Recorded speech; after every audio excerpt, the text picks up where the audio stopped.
I'm ready. Okay. You gonna stop saying hey? Hey, ladies and gentlemen, I have a brand new episode of the No ID podcast. I was actually on her I podcast. I know. have exactly. Super. I have photographer, creative, content creator, host of Talking with Tora podcast. No, excuse me, Talking with Tora show. What? Oh, you just putting that into existence. You just throwing that out. We'll go into that one. We'll go into that reasoning. Yes, None other than Latora Johnson. How are you, I ma'am? am great, Rome. How are you doing? I am marvelous. I'm not complaining at all. It's a good day. Yeah. You know those long days where you're just like, I wish it was like a few more hours in the day. Like, where did it go? That's what I'm feeling right now. That's what I'm feeling from. So tell me a little bit about your show. Oh, well, my podcast, I created it. I'm gonna say a year ago I created it. Well, actually, it was created before that because I started it on YouTube. And basically, I started a photography business in 2017. And I was like really lost on how to fill out the proper paperwork, how to, even start a photography business. Like, where do I get insurance? And a lot of people who are in the photography business, they probably would tell you, not everyone's willing to help you and give you that advice on how to start it because it's very competitive. And I feel like some people who have started in the photography business, they're kind of like, there's not enough money out here for all of us. So, I can't give you what I know. Like, you got to go out there and learn it just like I did. So I was like, I know there's a lot of people struggling with this issue, and I feel like in the Black community, we're just so focused on building our own brand and our own selves, and we just don't turn around and help each other. So why not create a platform where Black entrepreneurs can come on and talk about their struggles and what it is that they're doing and their experiences in specific careers. So that's how it started, and it grew. It has grown into not just Black entrepreneurs, but Black artists, Black creators, Black healers. And the reason for that was because basically I just learned that, us Black people we do so many different things. And I was just like, I can't just narrow it down. Like, it has to be a broader spectrum. So, yeah. It does. So you're using your platform Hmm. to help people get out on their platform, Right. get their brand out, Exactly. right? So I respect that. Don't forget to check out the episode that I was on. Yeah. That's how we came about. Yes. So, have you found any struggles with actually coming up with talking with Tora? Oh man. So when I first started with Talk with Tora, and it was a YouTube thing, the reason to why it was YouTube was I was really trying to get into a radio station. So I didn't really know about podcasts. So that was like my huge struggle where I was like, okay, for me to start this platform, like I have to be in a radio station. Like I have to be on radio and I like that's where I can bring people into, come down and come and talk with me about their struggles and their experiences in their field. And there was no one really telling me like, listen, there's a like you can start your own podcast or whatever. So I was just basically getting a whole bunch of no's from radio personalities. They weren't coming out and saying no. It was more of like, yeah, let's set up a lunch date. And I'd be like, okay, what date do you want to set up? And then I just never hear from them again. So I kind of took that as they're like, yeah, I can't let you in the door because and it was older individuals too. So I kind of felt maybe they felt threatened, like, okay, she's younger, like I can't help her into the door. She might take my position. So I mean, I don't know if that's really exactly the reason, but like that's just kind of how I felt about it. Um, and then I was just like, it's just going to be a YouTube channel. So I started the YouTube channel. I did my first interview. And then I was like, yeah, I don't want to do this. I'm done. So that's what I did. I really stopped. I stopped and I was just so frustrated after hearing so many no's, like for being in radio and not knowing where to go, it was like completely frustrating. And I was just like, where am I supposed to go now? Like, I feel like having this as a YouTube channel, this isn't what I want to do. Like, I want to do more. I don't want it to just be on YouTube. Like, I want people to listen to me on radio or something like that. Like, I want to reach another demographic, not just YouTubers. I want to just be broader. So yeah, I kind of put it on hold for a little bit. Life kind of happened. It was a lot of personal things that I was going through, and then I was in school at the time, and then I messed up my knee.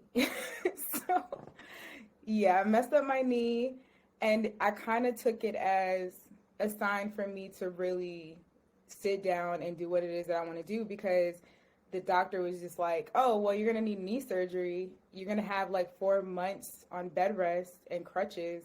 So yeah, I just want to let you know that." So I was just like, "What am I gonna do? I'm gonna lose my mind, being on bed rest for 4 months. Like, what am I gonna possibly do?" So what I did was, I already had the IG page because I was promoting the YouTube channel. And I was just like, you know what? It's been a while. Let me just jump onto there. So I just started promoting. Like, I found out when I was going to start physical therapy. And I was like, okay, so my doctor's saying that I'll start physical therapy on this day. So when would I be like kind of off of my crutches? So I worked around that. And then I just started writing a whole bunch of dates down for interviews. And then I started using hashtags like Charlotte Black entrepreneurs and everything like that. And I kind of just like started finding random people and just, sending them, well, not random people, but random entrepreneurs that I've never even met a day in my life. But I was just so amazed by their profile and how they push their businesses that I was just like, yeah, this is these are the individuals I want to interview. And they were just so welcoming, and they were just like, of course I want to sit down with you and talk to you about my business. I love to do that. And I was terrified. Like, I'm like, I'm really doing this. Like, I'm really gonna do this. I'm really gonna do this. So that's how I started Talk with Tora, and those are the struggles that I ran into. Um, I did run into some technical difficulties with my equipment at some points. Um, Kind of just ran with it though. I was just like, you know what? I'm just gonna keep going. I can't dwell on it because I'm one of those people that is somewhat a perfectionist. So I had to tell myself, like, okay, Tora, like, do what you can and just put it out to the world, and they'll take it however they want to. And then that's it. Like, you can't sit here and, like, wear yourself out worrying about if it's enough or, what you could have done better. Okay. Well, I found out, like, to piggyback off of what you said about the radio, Mm-hmm. I met somebody through a Facebook group, Mm-hmm.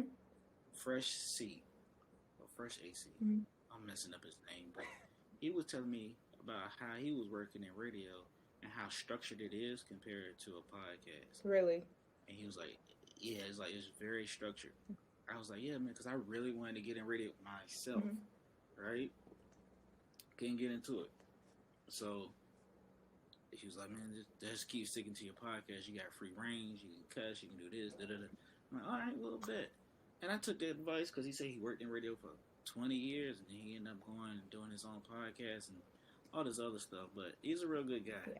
So that would happen right there. It was like, okay, maybe radio's not for me.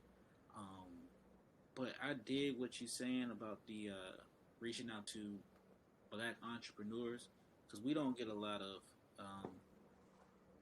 light. We don't. We don't. We don't, not at all. We don't get no shine whatsoever. And when we do get shine, it's like we have to fight against the stereotype of bad customer service, Right. cheap. Exactly, like bad customer service, or we have to fight because somebody wants to say, "Oh man, we're supposed to look out for each other. Let me get something for free, or let me get this for a discount." But I don't see us going inside of a Macy's or a J.C. Penney and be like, "Yo, let me get that Ralph Lauren, get that to me for free right quick. Exactly. And I've ran into some issues with that too. Um, because basically I started to charge people for interviews, and it was on the lines of people kept backing out. So at this point in time, I'm trying to figure out how am I going to, you know, manage my time wisely. So I'm creating my own schedule. I'm trying to be as flexible as possible with entrepreneurs, and then there are people that are just like just blatantly like backing out. Like they're not even telling me like, "Hey, I can't make it," not giving me any notice or anything like that. So I started to, charge like I think it was like $10 to $15, and it Mm-hmm. was so crazy how many people were so angry at me about that. It was so crazy, and I was just so confused because I was like, all right, it's $15,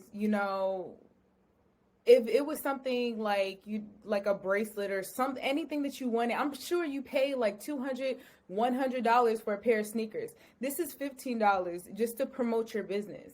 And then I had to explain what was coming along with that, and at that time I was still using my photography. So I basically said, if you come and sit down with me for an interview, you're getting free promotion for your business no matter what. Like for the rest of your time with your business, like I'm going to be promoting your business, what you're doing. I'm going to be telling people on my regular Talk with Tora IG page and on my personal IG page.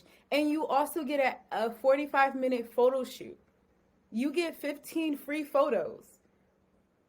Exactly. So imagine I'm doing all of this, and on top of that, when black entrepreneurs came in, I was also purchasing their products. So it was like, what am I really making off of this though? Like, but they weren't thinking of it like that. I'm like, this is really to hold your position, like, because people are backing out, and I'm like, if you put money down, I know you're not going to be like, oh, I'm not going to do her interview, like I'm not going to do it, or you at least would be like, hey, can we reschedule or something like that. So Mm-hmm. people were just really upset, and then with me, I kind of got a little upset by it too, and I was just like, this is frustrating.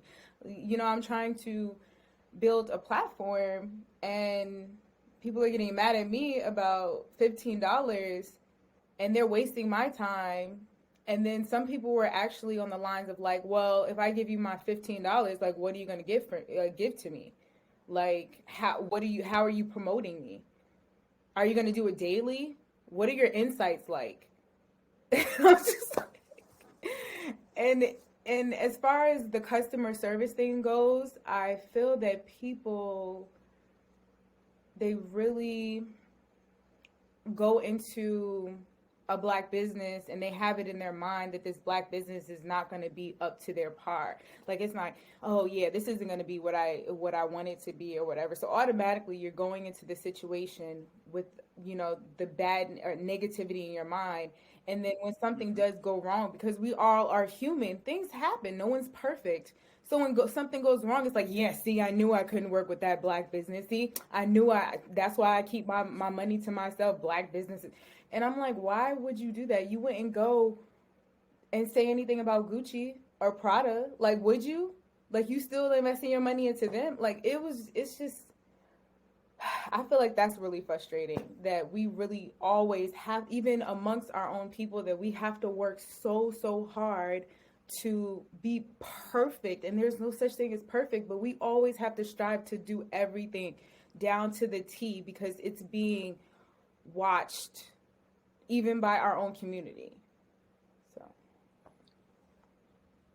It, uh, yeah. I've been stood up 15 minutes before the interview was supposed to start. at least you Uh, got notification. shit. I think I told you it was one time, man. I had this big comedian up there, and Yes. this I was like communicating with Buddy. I'm like, man, I'm like, listen to everything he does, and he goes, okay, I'll do it. Create the link just like I did for you. Right. Boom, send it to him. I'm like, look, all you gotta do is get a computer with Chrome. Yeah. That's it. Okay. I said, what's a good day? Scene. Scene. Nothing back. You get no words. And I'm like, oh, okay, okay, asshole. And that's what you think, and you just get so frustrated because it's really not that hard just to be like, I can't make it, or I'm sorry, like, can we do this for another time? And it's like it just baffles me. Like I'm like, because I told you I have a whole application that you fill out. You have to put your name in. You have to do all this stuff. You have to put your phone number, which is required, but someone actually got past that. Have no idea how. But anywho, It was I. yeah, it was you. So, there's a whole process that you have to do with me before the actual interview. You're filling out the application. You're setting up a test run date, which is to test out your device. It's to talk to me so you're more comfortable because a lot of people, it's their first interview and they're just like, I'm nervous. And I'm like, listen, it's okay. We're going to have a great time. And then they talk to me. They're like, oh, okay, this is all right. This is what it's going to be like. Okay, I feel great. So it's for the both of us. So we can, get a better understanding of each other before we actually do the interview. And then you actually do the interview. So it's like, it's not just something where it's just like, okay, you want to do an interview? All right, we'll set up the date. And then on that date, like, we do the interview. No, it's not like that. It's like, there's levels. There's steps to this that you have to take. So the fact that people are actually taking these steps and filling out the application and then they're just not showing up at all or even saying anything, I was just like, wow, this is like really disrespectful. Like how is it that you legit can't use your phone and just be like, hey, I can't do this. Like, hey, I changed my mind. Hey, I want to back out, and I don't get it. Because I'm the type of person where I never want anyone to feel a certain type of way when it comes to me saying that I'm going to do something for them. So I try my hardest and I make sure, like, okay, you know what? Let me write it down. Like, I'm going to make sure that I stay on top of it and I give people ample amount of time if I can't make it. And I'm like, hey, I'm sorry. I know I said that I was going to do this. And it's always either 2 days or 3 days before or something like that. Like, I can't just, like, not do it.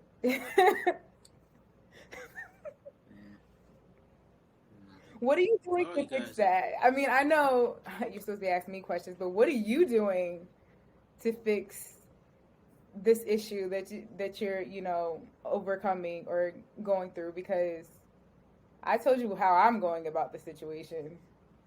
Started charging. I I don't charge. Okay, I have yet to get, in my opinion, I have yet to get to that tier where I can Mm-hmm. charge. Right.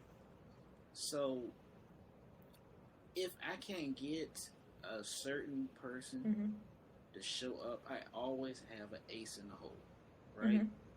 That's what I know for a fact because I have a group of creative friends, right, Right. from taking acting classes and stuff like that. And I still keep in contact with these guys, even though the center is shut down right now because of the Mm-hmm. pandemic. So I know for a fact that they will show up. Because if they have an event or anything, I'm the guy, I will always pull up. I don't care if you play a sport and ride the bench, I'm going to pull up. So to overcome, like, when I'm trying to get these big names or these crazy names, if they don't show up, hey, so be it. I have an ace in the hole, but I will unfollow that person. I know, I you know, was you thinking, got, I'm like, is that petty? Because I be wanting to do that sometimes. Because I'm like, nah, you don't deserve my likes at this point. hell no. Man, I see that. I missed that old update about Instagram too, when they used to show you like what you like. Uh huh. If they did that, I swear I would go back and unlike all of the stuff that I have. Petty. I'm like, no, you're not wasting my time. I see if you didn't read the message Right. or you got your DMs turned on. But we're communicating or you read the Mm-hmm. message. Oh, best believe. Don't worry about it. Like, Yeah, like I I had a wanted to do that, and I'm like, is that petty of me? I know I did that a few times before, where people, um, individuals told me about like me charging and how they felt about it, and I was just like, okay, I'm not having this conversation.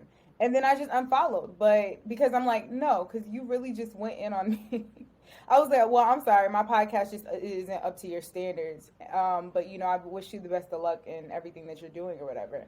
And then I just kind of leave it at that, and then I just unfollow them. But I thought about that the other day, and I'm like, because it really makes me feel some type of way. Because it's not like I don't have backups. Like it's not like I don't have, an interview to fill that spot.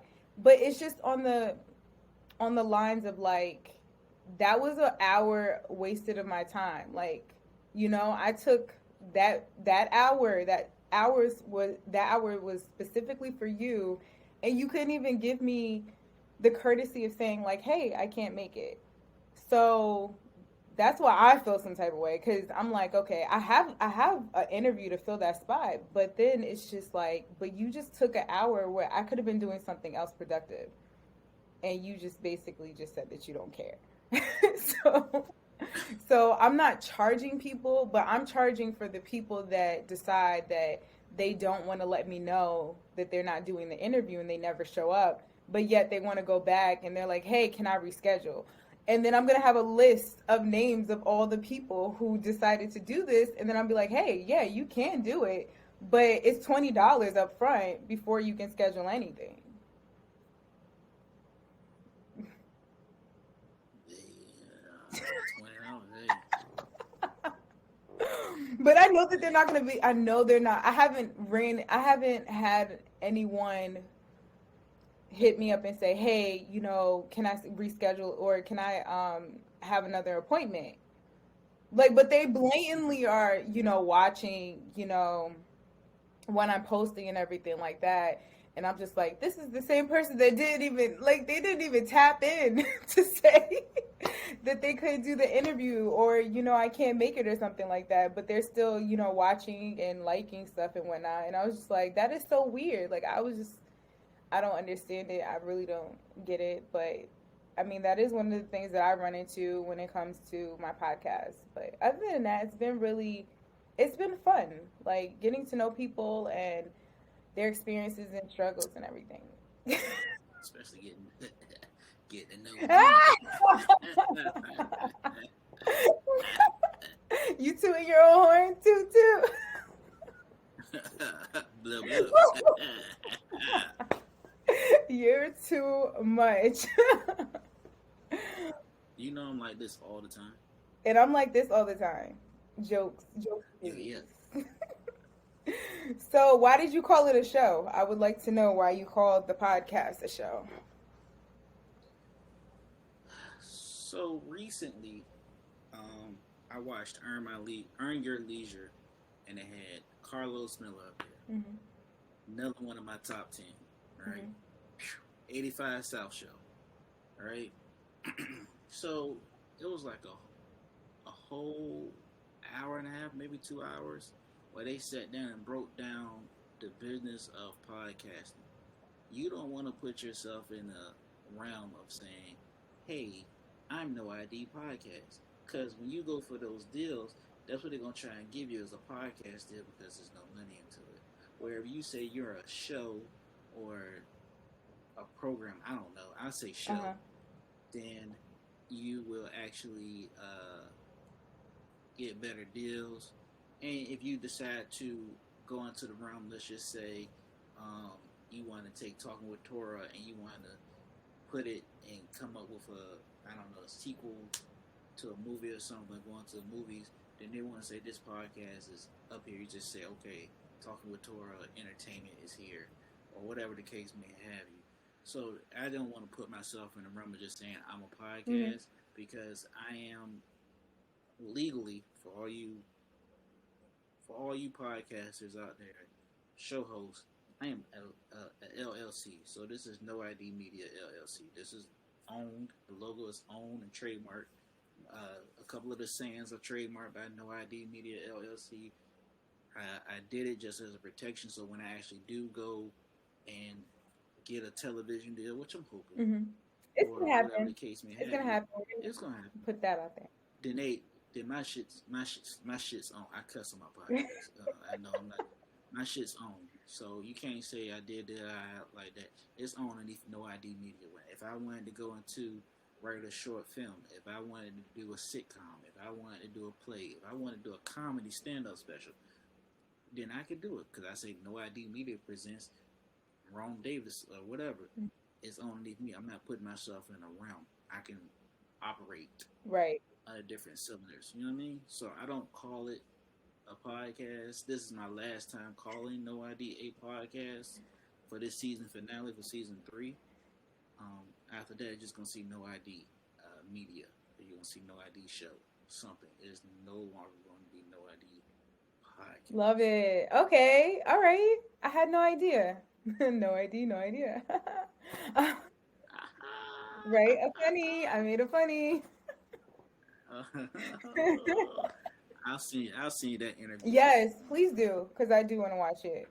I would definitely love to learn more about, because I was just talking about the nuance of podcasts, like how or what or where I would want my podcast to grow into. I don't know what I want it to, but I know that I want to continue to have it available for the Black community to come on and express themselves, whether it's with their businesses, their crafts, or artistry. So I know I always want to have that.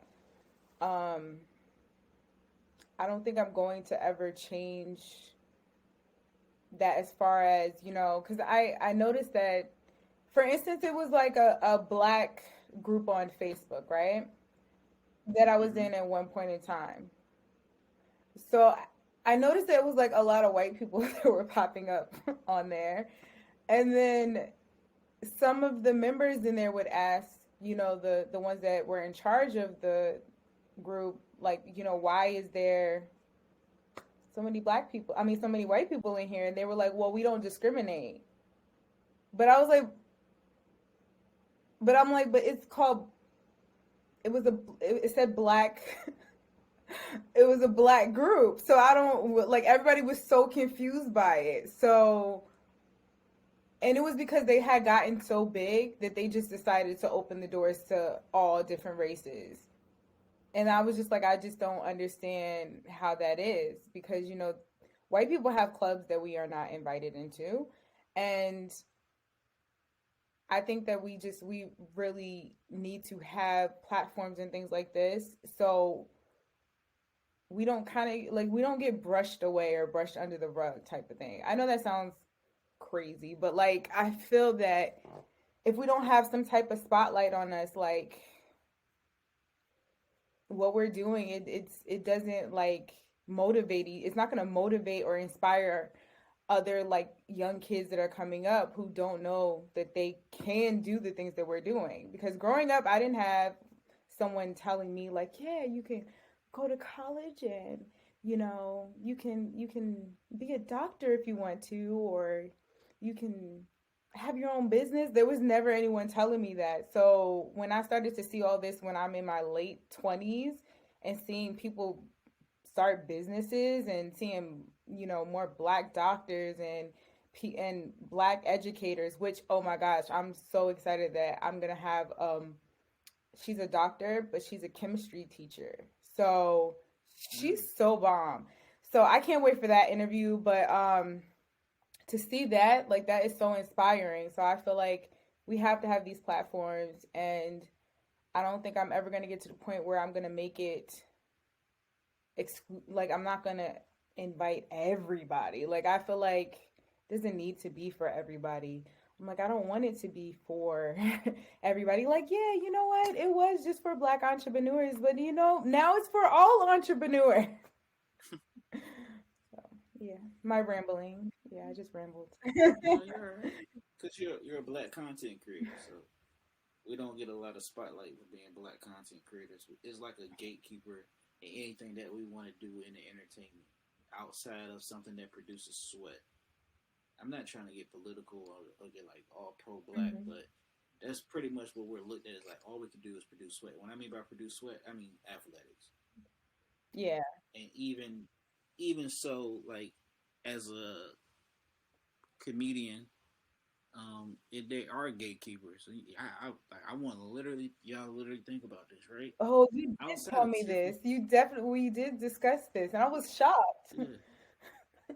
Think about this. Think about this. What other comedians, black comedians, do you know of that are really doing what Kevin Hart and Tiffany Haddish are doing?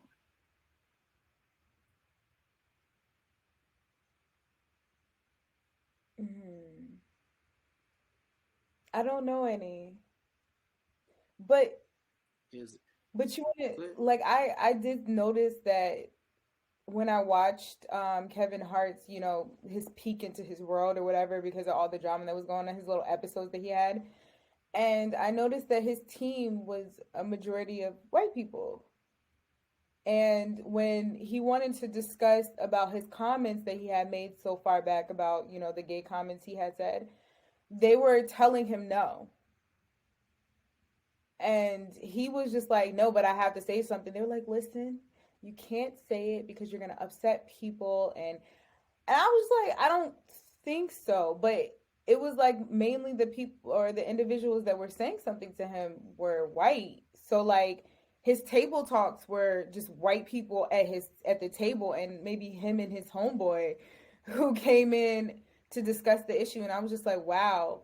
And I had a conversation with someone and I was like, I don't want to ever get to that point where my table is full of people that are not the same color as me, because then that's when I really have to censor what I'm saying. I don't get to be myself anymore. And the reason why I feel like that was is because I worked in 9 to 5 jobs. I've worked in corporate positions and things like that, and I couldn't be myself. Like I couldn't be me. So to me, the way that I look at it is like if I have a whole bunch of white people on my team and they're behind me and they're telling me like you have to do this, you have to talk a certain way, you can't do this, and they're in control of all that stuff, I don't want it anymore. Cuz then it's not me anymore. Like they build Kevin Hart and Tiffany Haddish up. Well, I don't know what her team looks like, but I've seen his team. They built them up to a standard where they are a brand, but they're a brand for certain people at this point that isn't people of color. and I'm not knocking anything that those two do because what they've done is amazing. You Yeah, know, definitely. remember Tiffany Haddish was like 30 years old on Nickelodeon playing Just Jordan playing a 16-year old. Right, So black doesn't crack. right. Kevin Hart did some terrible movies. If anybody's seen this movie called Something Like a Pimp, Something Like a Business, it was with him and David Allen Greer, and the uncle is and David Allen Greer is the Uh-huh. uncle. He dies because he's allergic to a chinchilla coat that they bought him for his birthday. What? Exactly.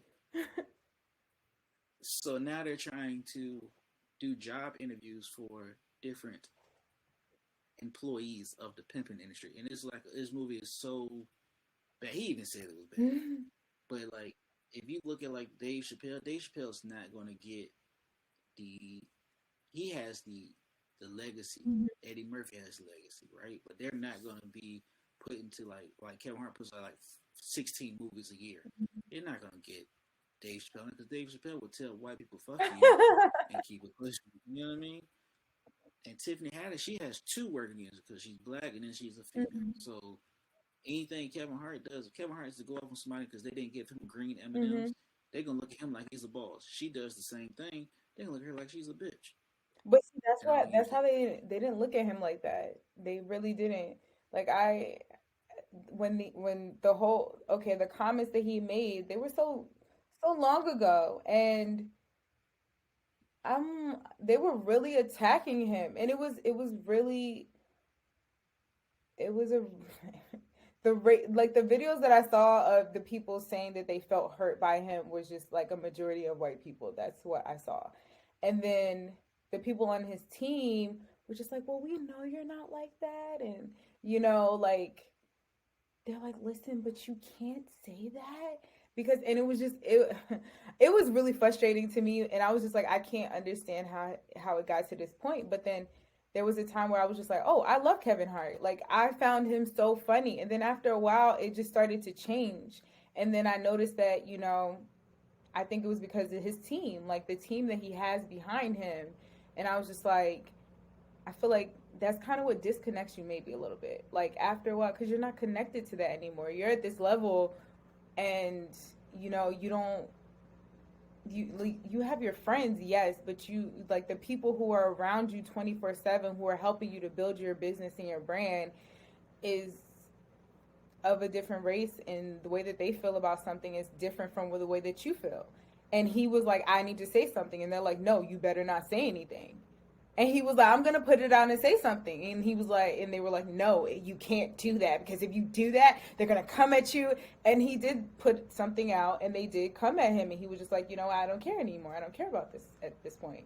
So I don't know. I respect Dave Chappelle for bowing out when he did, because you shouldn't have to feel that way when you get to a certain age in your life, and when you get to a certain pinnacle in your life, in your career. You shouldn't have to turn around and then it's doing all the things that you were trying to build yourself away from.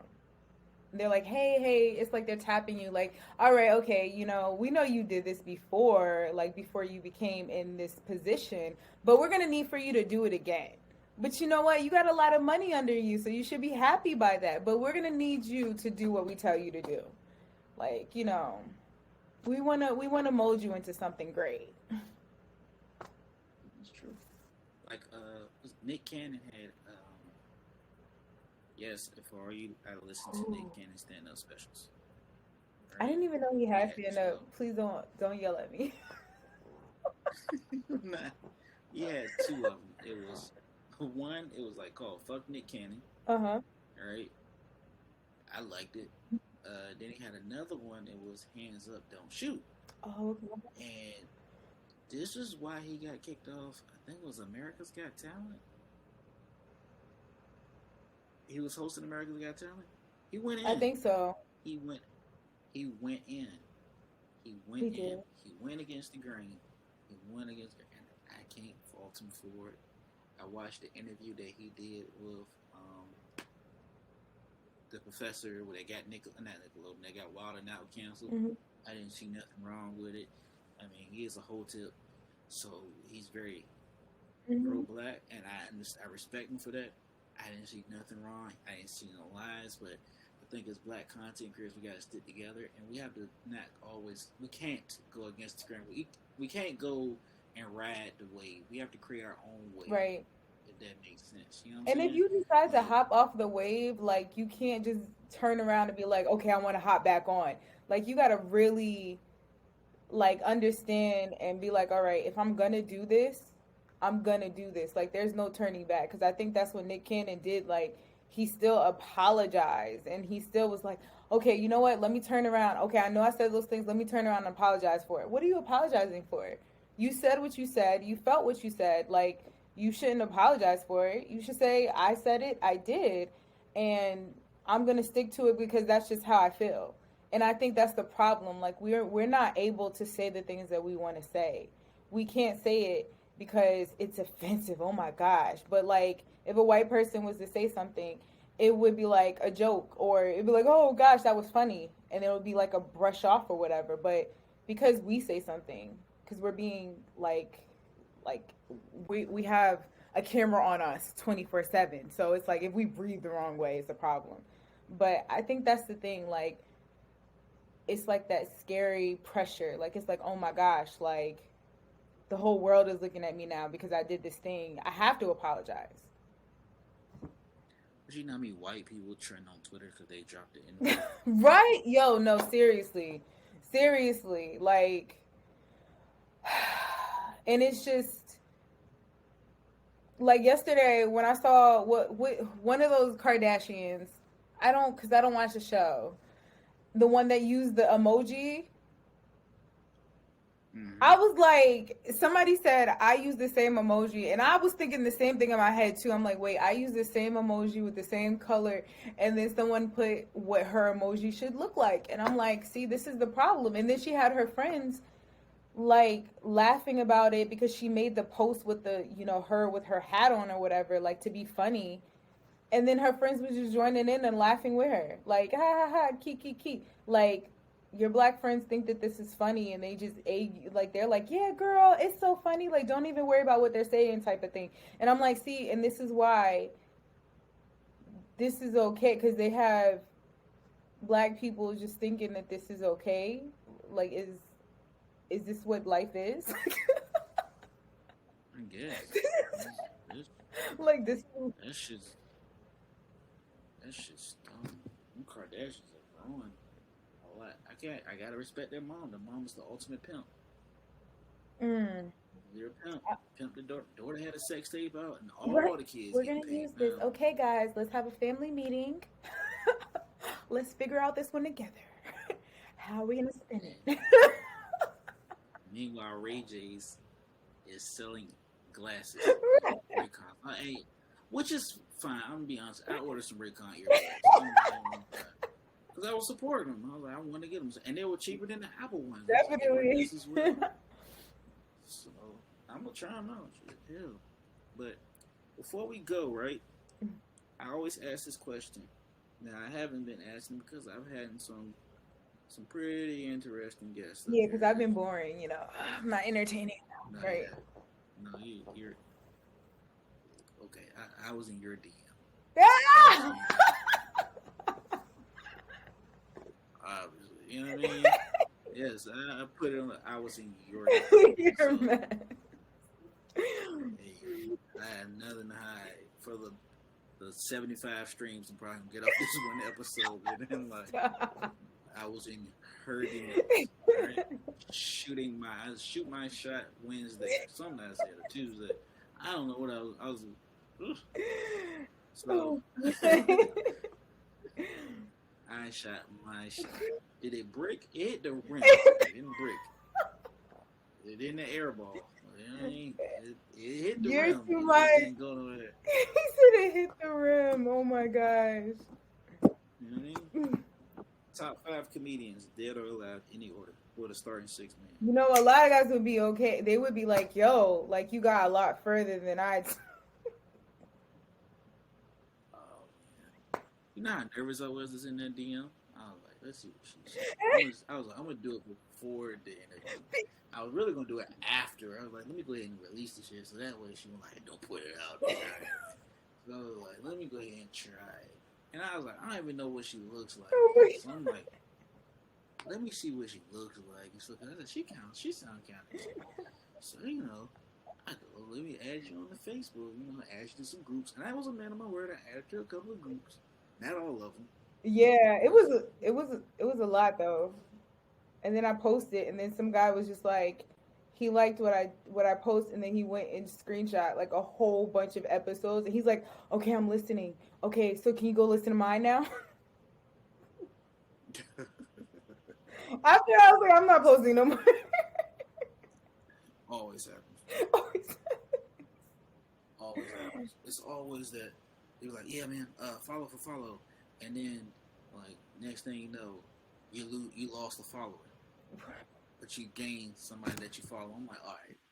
So Yeah. to all y'all that's unfollowing and following and subscribing and then unsubscribing, asshole. Yeah, I left it alone. I was like, yep, I'm not doing it. Like, I'm just gonna post my stuff up and that's it. Cause that's a lot of work. Cause I'm like, yeah, I'm not doing it.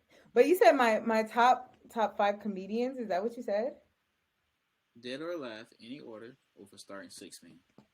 Oh man. Oh man. Okay, so first one, definitely Martin Lawrence. Uh-huh. Okay. Okay, I bet you can't, well, maybe you can guess this one. Okay, I'm gonna say a little part from one of the movies he played in. Well, not a part. Well, his partner when his partner was singing. Okay. What is it good for? Absolutely nothing. Chris Tucker. Yes. Okay. Um, Monique used to be one of my favorites. Yeah, but I don't know. I haven't seen. She hasn't done anything though. So Yeah, she had a special really, um see, I'm just disconnected from the on world. Showtime. Really? Oh man. Okay, Martin Lawrence, Chris Tucker. We're gonna say Monique. Oh my gosh, no, we're not gonna say Monique. First of all, we are going to. Okay, so Martin Lawrence, Amanda Seals, cause like she be knowing. Chris Tucker. Hmm. Kevin Hart used to be really funny to me. Um, but like, is it like still funny or I don't know. This is really No, it doesn't have to be like still funny or not okay. funny anymore. Or All right, Kevin Hart. I feel like I'm definitely forgetting somebody. Like Eddie Murphy, but then like I feel like there's somebody that I like better than Eddie Murphy. I'm sorry. No, that's we're gonna go with Eddie Murphy. Yeah, that was so 6 man. hard. That was But you gotta have a 6 man though. You got one that more. was You got somebody to come off the bench. so hard. I'm gonna regret this later. I'm gonna think back and be like, oh, how could I forgot about that person? Oh, um, darn. Oh, you put me on the spot. I don't like it. I don't like it. What was his name? Okay, he had a TV show. George Lopez. Is that his name? George Lopez? Yeah, George Lopez. I used to love George Lopez. Who am I missing? Kevin Hart had a show too. Last like 6 or 7 episodes. It was pretty good. I liked it. Husbands of Holly or how Ooh. that This is before the thing. It used to come on ABC on a Friday. It was called The Big House. the Big House. Really? I'll I'll send it to you. Yeah, send me everything because I'm so disconnected from the world. I kid you not. Well, I hope I didn't bore you too much with my talking about You didn't bore me. my talk with Tora show. No, you didn't. Okay. Mine's 6. Yes, let's hear. Some people know, some people don't. I feel like I Ali won't Sadiq. know any of them. No problem. Ali Sadiq, right? Okay. Tony Woods. Tony Woods. Jerry Seinfeld. Yes. Jerry Seinfeld. Lavelle Crawford. D.L. Hughley. And Bernie. Bernie! No! Oh my God! How did I forget Bernie Mac? I'm so mad. How did I forget Bernie Mac? I still watch the show. Whenever I'm in a bad mood, I put on the Bernie Mac show, and I kid you not, it cracks me up every time. Like, okay, let's put on the Bernie Mac show. It makes me feel better. It does. Yeah, He's a genius. it makes If everything Bernie was alive, Bernie would be killing the game. I would love to see a Netflix special. right. Oh my gosh, definitely. Oh man. Told you. Kings of Comedy was I used to watch Kings of Comedy, Queens of Comedy, and then was it Comedy Central when they had like it was certain is that right? I feel like that's not right. Comedy Central when they had Yeah, Comic View. there we go, Comic View on BET coming at you. Ah, yes. You shocked I did the song, Did right? we just become best friends? Huh? Did we just become best friends? Did we? No, for real. That was my show. Coming at you. Okay. Yeah. Well, a lot of people don't remember Snaps when they had Doo Doo Brown Monique, Michael Blackson. Oh yeah. Oh my gosh. Yo, where is I feel old. I really feel old. Like I really do. We're the same age. I know. Do you feel old? Because you should feel old. No. Um, I feel old when when I watch those skits on Instagram. That's when I feel old. It's those Instagram skits, and I can't keep up with who is who. All I know is I don't even follow him, Hmm. but I'll just go on his page. That's Desi Banks because his shit's hilarious. Hmm. But other than that, yeah, man, it's too many, and some of them are just so one dimensional. It's ridiculous. Hmm. I, So where can we huh? follow your show? Okay, guys. So if you want to listen to the Talk with Tor show slash podcast, you can find it on all podcast streaming platforms such as Spotify, Apple Podcasts, Google Cast, Anchor, and a whole bunch of other ones. So you just go on there, you type in Talk with Tora, and it pops up. It is like right there. You can subscribe to it on Apple Podcasts, and you can follow it on Spotify. If you would like to leave a comment, please do. I would love for you to leave a comment. Rate it, do whatever you feel. Send it to a friend. I would love for you to do that. And if you want to be a guest on the Talk with Tor podcast slash show, or show slash podcast, you can DM me on Instagram, or you can send a email to talkwithtor@gmail.com. Ta-da. And if you guys would like to listen to any episode of the podcast, especially this one, and watch it, make sure you click the link in the bio, which gives you every one that I am listed on. You can follow me on Instagram at Rome Thanks. You can follow the show on No ID Media on Instagram. Follow me on Twitter at Rome Thanks. The links is gonna always be in the bio. You follow me, I'll follow back. Make sure you like, share, subscribe to not only No ID, but make sure you like, share, and subscribe. We're talking with Tora. Check out the episode that I was on, but also check out the other content creators and entrepreneurs up there as well too, and share and like and comment those. Any words, last words you want to say to the people? Yes, there is. Um, do not give up on what it is that you want to do, no matter how many people tell you no, how many people tell you that your dream is too big. You better continue chasing at it. Don't stop for anybody. No matter how frustrated you get, I kid you not, just keep going. Like, you'll figure it out on the way. Nothing has to be perfect.